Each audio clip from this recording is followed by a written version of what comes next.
and you said Donald Trump's actions preceding the January 6th insurrection were a, quote, disgraceful dereliction of duty, and that he was practically and morally responsible, your words, for provoking the events of that day. How do you go from saying that to 2 weeks later saying you'd absolutely support Donald Trump if he's the Republican nominee in 2024?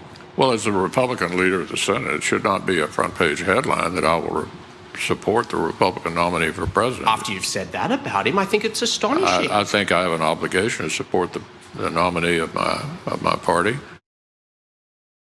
I think that I have an obligation to put aside any moral qualms I have about the terrible things they say and do. And if people die, that's just a part of the puzzle. So look, Trump is going to do what Trump is going to do, and he can be judged accordingly. We should be able to have higher expectations on others. Mitch McConnell would have you believe that he's a different sort of Republican. He's not like Trump.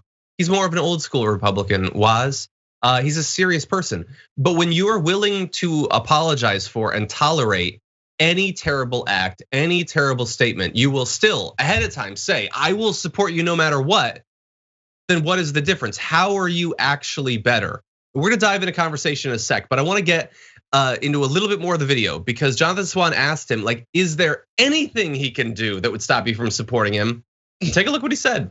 You say matters. You're a very important voice in this country. You're the leader of your party, and you seem to hold two concurrent, conflicted positions, which is not at all inconsistent. Not at all inconsistent. I stand by everything I said I understand, but January 6th and everything I said on February the 13th. I understand that, but what I want to understand, which I haven't heard you address, is because I don't get to pick the Republican nominee for president. They're elected by the Republican voters all over the country. I fully understand that, but take Liz Cheney, for example. You want to spend some more time on this as well? I actually do, because I actually, no, I genuinely want to understand this. I really want to understand how you think about this, because Liz Cheney, who has the same view of you as of January 6th, she said she doesn't want Donald Trump anywhere near the White House, and she's going to work to not make that happen, because she thinks that there are some things more important than party loyalty. Well, maybe you ought to be talking to Liz Cheney. No, but I'm not trying to.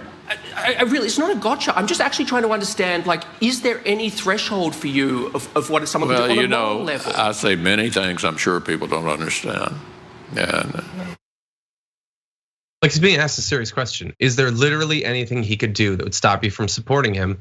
And Mitch McConnell, as Weasley and turtley and crowy as he just says no. Like, you may not like it, but I'm going to support him no matter what. What do you think?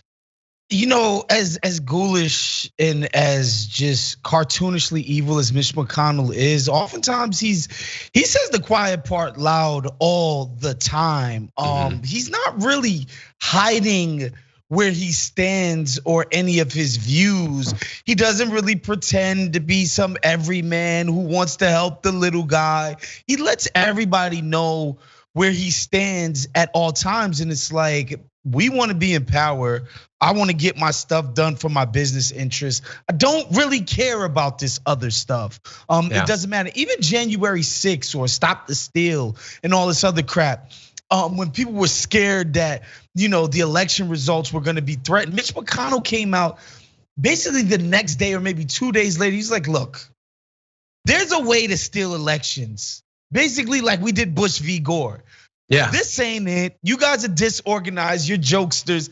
I'm not supporting this. He came out 2 days later, and that's when I knew, back when everybody was afraid that Joe Biden, he wouldn't become president. I was like, no, Mitch McConnell, who actually pulls the strings here, came out and said, this ain't how you steal an election, guys. You got to get laws in place, put that stuff in front of your right judges, and then you can steal it. I'm fine with stealing, but this is nasty and elementary. I can't be a part of it. And he's always upfront about this stuff, which, to be honest, man, and when you compare it to Kente Cloth, Neil and Nancy Pelosi, I have more respect for what Mitch McConnell does, even as evil, cynical, and just, ghoulish as it is oftentimes.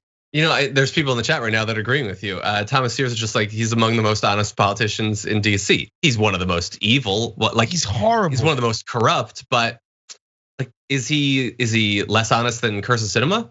No, he's definitely more honest about what he actually believes in Kyrsten Sinema than many of them, every Republican and most of the Democrats too.